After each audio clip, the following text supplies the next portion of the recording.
Hello my dear students, welcome to my channel expert tutorial. My name is Abhishek Gupta और यहाँ पर मैं बहुत ही प्यारा सा क्वेश्चन लेके आया हूँ। स्ट्रेंथ ऑफ मटेरियल का सीरीज चल रहा है, आप लोग को पता है, और बहुत सारे क्वेश्चंस हम लोग देख रहे हैं। हमारा टारगेट जो है एसएससी, जेई, रेलवे जेई, मतलब इंडिया में जितने भी जूनियर इंजीनियर के एग्जाम्स होते हैं मैकेनिकल से रिलेटेड, सारे बच्चे को ये वीडियो बहुत फायदा प्रॉफिट देने को मिलेगा। आपको देखना होगा कि इस जो क्वेश्चन का लेवल है, जो क्वेश्चन हमारे एग्जाम्स में आते हैं, वो सारे क्वेश्चन को सिलेक्ट करके यहाँ पर रखा गया है। बिल्कुल इंजॉय करने वाले हैं और बिल्कुल क्लास जो वीडियोस है उसको कंटिन्यू आप देखिए, बहुत इंजॉय करेंगे। ठीक है, तो हम क्लासेस स्टार्ट करते हैं और देखते हैं कि हमारे एग्जाम्स में किस लेवल के क्वेश्चन पूछे जाते हैं स्ट्रेंथ ऑफ मटेरियल के, इसके बारे में हम चर्चा करने वाले। ओके नाउ, तो यहां पर फर्स्ट क्वेश्चन आपके पास है, देख सकते हैं फर्स्ट क्वेश्चन में। आज का फर्स्ट क्वेश्चन क्या है ये देखिए बेटा। Strength of the beam depends on bending moment, density, section modulus and CG of the section. ये क्वेश्चंस आपके डायरेक्ट पूछे जाने वाले क्वेश्चन है, आपके एग्जाम में पूछे जाएंगे।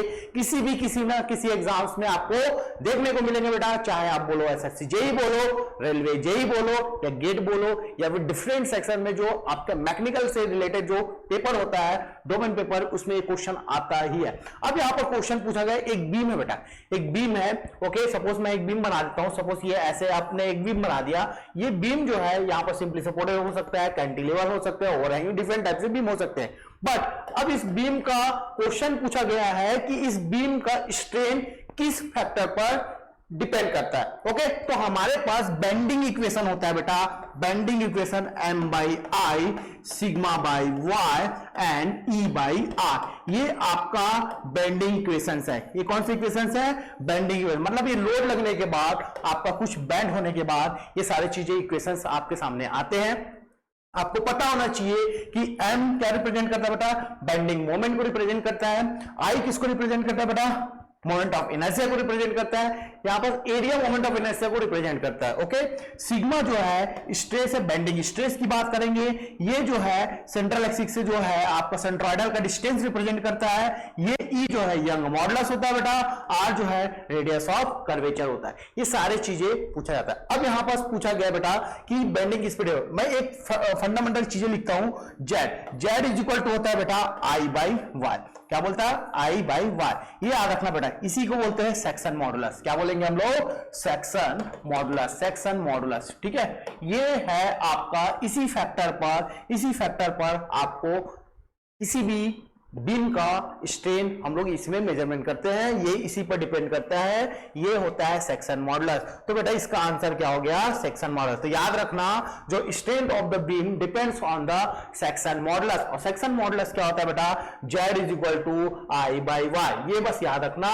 अब आपको ज्योमेट्रिकल फिगर की बात करेंगे, रेक्टेंगल दे दिया, सर्कल दे दिया है ना, तो उसकी अकॉर्डिंग आई और वाई की वैल्यू निकाल के सेक्शन मॉडुलस हम निकाल सकते हैं।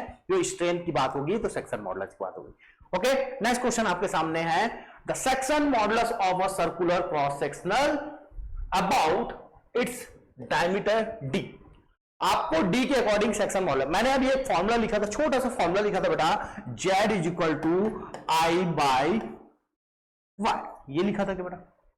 सर यहां पर जो दिया हुआ है सर्कुलर क्रॉस सेक्शन, ये सर्कल है बेटा, इसका रेडियस हम लोग आर बोलेंगे, और अगर डायमीटर की बात करूंगा तो डी बोलूंगा। करेक्ट है। मुझे इसका आई की वैल्यू क्या होती है? तो आई की वैल्यू फॉर सर्कल, सभी की वैल्यू पता होना चाहिए भाई, है ना, pi by 64 and D rest power 4। ये होता है moment of inertia of the circle. अब इसकी बात करेंगे, वाई जो होगा ये लेते हैं बेटा सेंट्रोइडल के अबाउट डी बाई 2। सारे वैल्यू पुटअप कर देते हैं, तो क्या आता है? Pi by 64 D rest power 4 divide by D by 2। हम कैंसल आउट करेंगे तो ये डी, एक डी कैंसिल हो जाएगा, 3 बच जाएगा बेटा आपस, और ये 32 हो जाएगा। दैट मीन्स जेड की वैल्यू क्या हो जाएगी? पाई बाई 32 डी रेस्ट पावर 3। ये आपका आंसर है। इसी क्वेश्चन में आपको पूछा गया है कि section modulus of the circle क्या होता है। तो section modulus of the circle Z is equal to pi upon 32 D raise power 3। तो pi upon 32 D raise power 3 की बात करेंगे तो आपको यहां पर 4 दिख रहा है, ये भी 4 दिख रहा है, ये भी 4 दिख रहा है, तो ये ऑटोमेटिकली ऐसे कैंसल आउट कर सकते हो और आपका आंसर हो जाएगा B for Bombay, that is equal to pi D raise power 3 upon 32। बहुत इजी है, आप एलिमिनेटरी रूल से भी आप निकाल सकते हैं कि सेक्शन मॉडुलस की वैल्यू क्या होगी। करेक्ट है, तो बी आपका आंसर। बहुत इजी वे में क्वेश्चन आपने सॉल्व कर लिया। फंडामेंटल क्लियर होने से सारी चीजें बन जाती है। फिर अगेन यहां से क्वेश्चन और आया बेटा, consider the bending equations given below. ये बेंडिंग इक्वेशन जो मैंने अभी आपको बताया, sigma by Y is equal to M by I is equal to E by R, ये हमने देख लिया, ये हमने देख लिया। तो पूछा क्या जा रहा है बेटा, the terms R is known as. मैंने सारी चीजें आपको बताई है, यहां पर सारी चीजें आप लोगों को बताई कि सिग्मा क्या होता है सर, सिग्मा क्या होता है, बेंडिंग स्ट्रेस की बात होती है। वाई क्या होता है बेटा, न्यूट्रल एक्सिस से डिस्टेंस की बात करेंगे, सेंट्रोइडल डिस्टेंस की बात करेंगे। एम जो है बेंडिंग मोमेंट होता है, आई जो है मोमेंट ऑफ इनर्शिया होता है, ई जो होता है यंग मॉडुलस होता है, और आर जो होता है रेडियस ऑफ कर्वेचर की बात किया था। क्या बात किया था, radius of curvature, radius of curvature की बात करेंगे, रेडियस ऑफ कर्वेचर की बात करेंगे। तो आर को पूछा जा रहा है इस क्वेश्चन पे आर को पूछा जा रहा है। तो हम देखेंगे मास मोमेंट ऑफ इनर्शिया बिल्कुल नहीं, एरिया मोमेंट ऑफ इनर्शिया बिल्कुल नहीं, आपका radius of curvature C for Chennai is the correct answer for given question. इस क्वेश्चन का आंसर हो जाएगा सी। तो देखो आपका अगर ये फॉर्मूला पता है किसको क्या बोलते हैं तो यहां से डायरेक्ट क्वेश्चन पूछा जाता है। और देखो बहुत सिंपल सा क्वेश्चन है, गलत नहीं करेंगे, गलत बिल्कुल नहीं करेंगे दोस्त, क्योंकि ये क्वेश्चन बहुत ही प्यारा सा छोटा सा क्वेश्चन है। नेक्स्ट क्वेश्चन देखते हैं, choose the correct diagram for the shear stress distribution on the hollow soft along the radius के अलोंग हॉलो सॉफ्ट का यहां पास डायग्राम पूछा जा रहा है। कौन सा diagram, shear stress distribution diagram, shear stress distribution diagram का कॉन्सेप्ट पूछा जाए। तो अगर मैं शेयर स्ट्रेस की बात करूं तो मेरे पास एक फंडा है कि से आप लोग टॉर्सन इक्वेशन की बात करेंगे, किसी बात करेंगे टॉर्सन इक्वेशन। तो torsion equation T upon I P is equal to G theta by L, और अपन देखेंगे यहां पास, देखो यहां पास क्वेश्चन मैं लेके आया हूं, आप लोग देख सकते हैं एक और क्वेश्चन है अपने पास, सेम फंडामेंटल से क्वेश्चन। देखो टी बाई जे को आई पी लिखा, tau by R, G theta by L, तो यहां से मैं निकालूंगा सारे कॉन्सेप्ट, ठीक है, टाउ बाई आर, ये देख सकते हो आप लोग, टाउ बाई आर। ये अपने पास फंडामेंटल इक्वेशंस है, इसको टॉर्शनल इक्वेशन बोलते हैं। क्या बोलते हैं दोस्त, टॉर्शनल इक्वेशन बोलते हैं। अब मुझे क्या निकालना है, शेयर स्ट्रेस की कॉन्सेप्ट में देखते हैं। तो शेयर स्ट्रेस डिस्ट्रीब्यूशन निकालना है, तो टाउ किस पर डिपेंड करेगा, हमेशा याद रखना, कोई बीम होगा तो अपन देखते हैं टाउ जो है रेडियस पर डिपेंड करता है, ठीक है। और सेंटर पर पूछा जा रहा है, तो याद रखना सेंट्रोइडल, किसी भी बीम का सेंट्रल, ये मान लो सेंटर, यहां से हम लोग बात करेंगे तो इस टाइप का आपको देखने को है।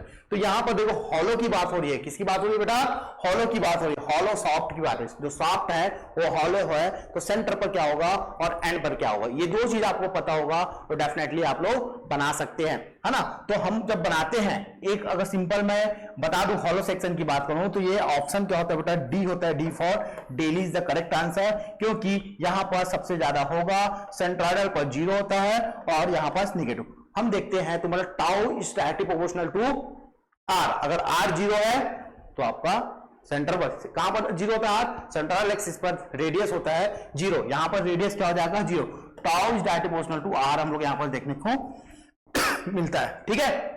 तो ऑप्शन नंबर डी याद रखना, बस ये इक्वेशन बस याद रखना, और टाउ और आर में रिलेशन निकाल लो।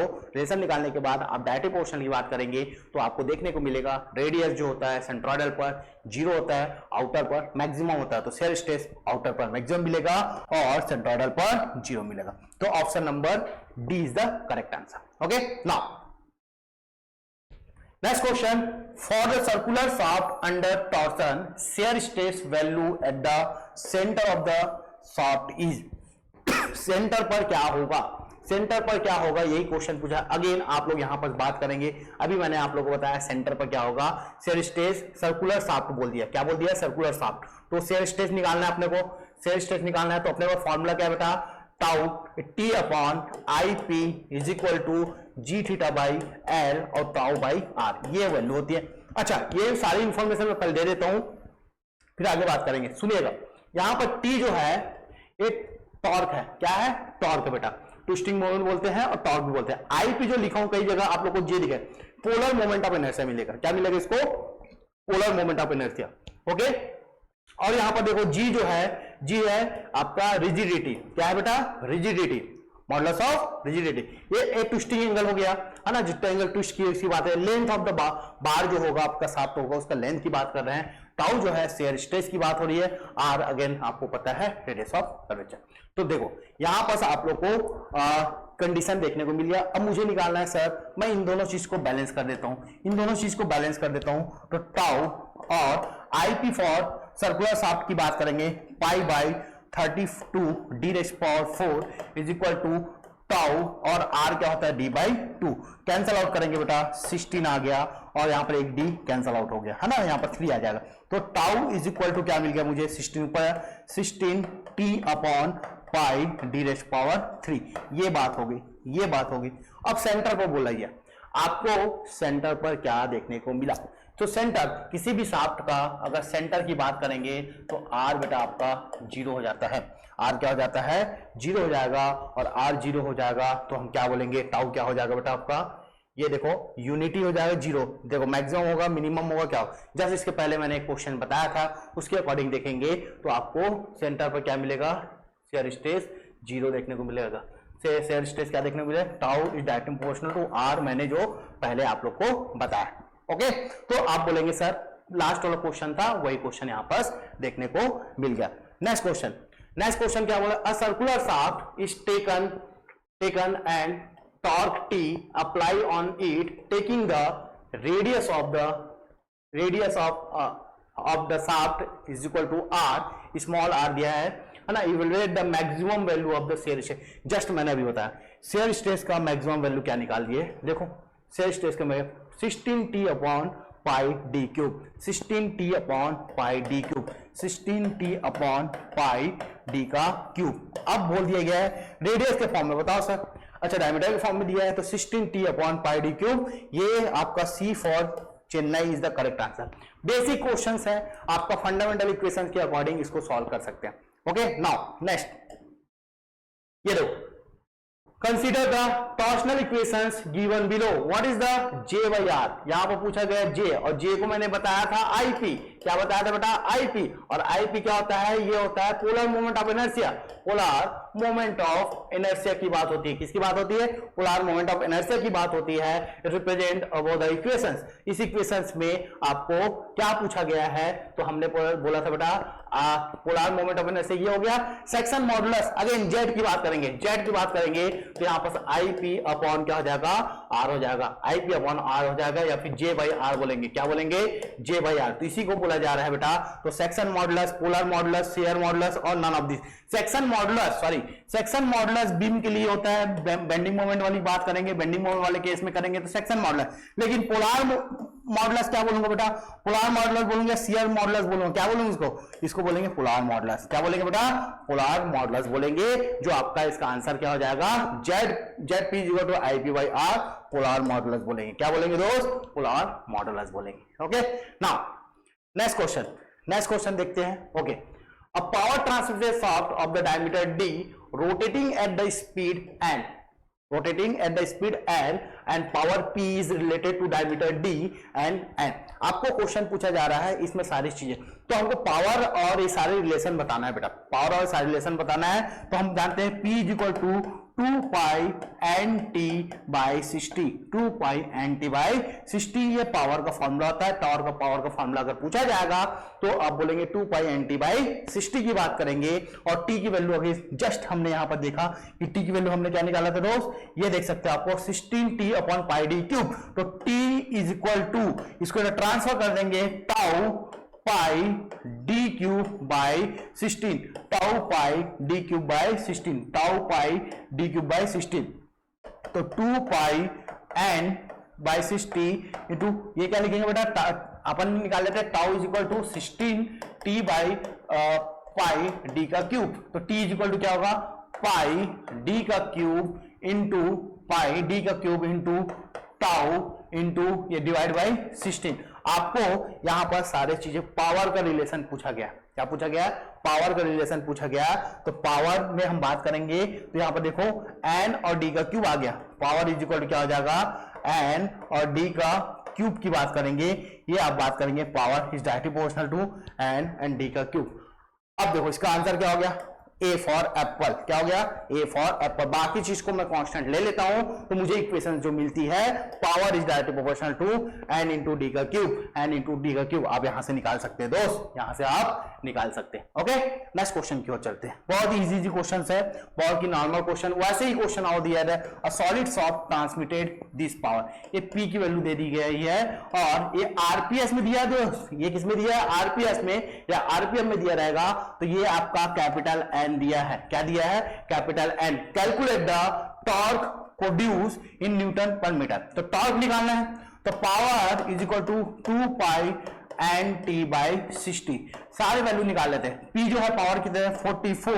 44 इंटू 10 पावर 3 हो जाएगा दोस्त। 10 पावर 3 क्योंकि किलो को हम लोग 10 पावर 3 लिखते हैं। ओके, 2 और पाई की वैल्यू होती है 22 डिवाइड बाई 7 हो गया दोस्त। और ये देखो n की वैल्यू क्या दिया है? 700 आरपीएस।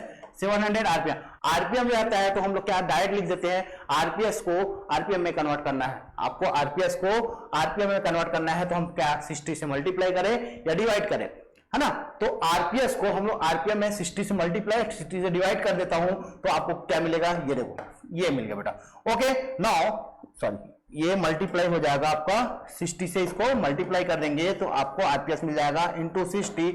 और टॉर्क की वैल्यू हमको निकालनी है। टॉर्क की वैल्यू सारे चीजों को कैंसिल आउट कर दो। कैसे होगा? ये 60 है, 60 कैंसिल आउट हो गया दोस्त। और ये 2 टाइम्स में गया, ये 2 टाइम्स में 2 2 ये भी कैंसिल आउट हो गया। ये मिल गया 100। क्या मिल गया दोस्त? ये हो गया 100 मिल गया। ओके, नाउ ये मिल गया, क्या मेरा 7 से कटेगा तो ये 100 बचेगा। नाउ लेफ्ट हैंड साइड में मेरा 10, ये 1000 बचा है और यहां पर क्या बचा बेटा? 100 इंटू टी। तो यहां पर ये 1 0 ये cancel out. T is equal to क्या मिल गया भैया?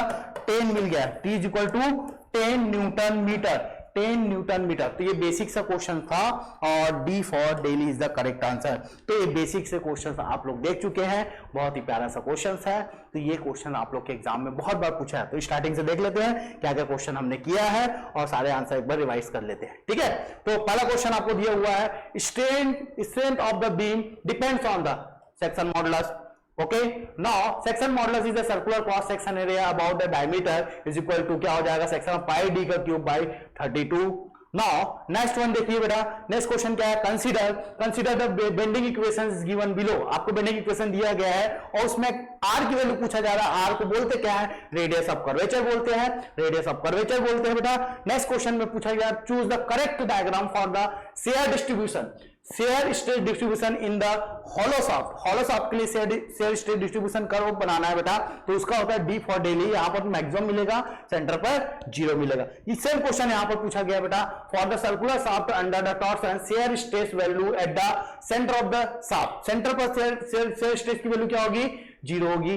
शेयर स्ट्रेस की वैल्यू क्या होगी? 0 होगी। अ circular shaft is taken and torque T applied on it taking the radius of the shaft is equal to r evaluate the maximum value of the shear stress। maximum value of the shear stress मैंने अभी just बताया, tau is equal to 16t by pi d का cube. अब यहां पर एक question दिया है सिंपल सा, आपको टॉर्सनल इक्वेशन दिया है और यहां पर पूछा जा जे बाई आर को क्या बोलते हैं? तो पोलर मॉडुलस बोलते हैं। क्या बोलते हैं? पोलर मॉडुलस बोलते हैं।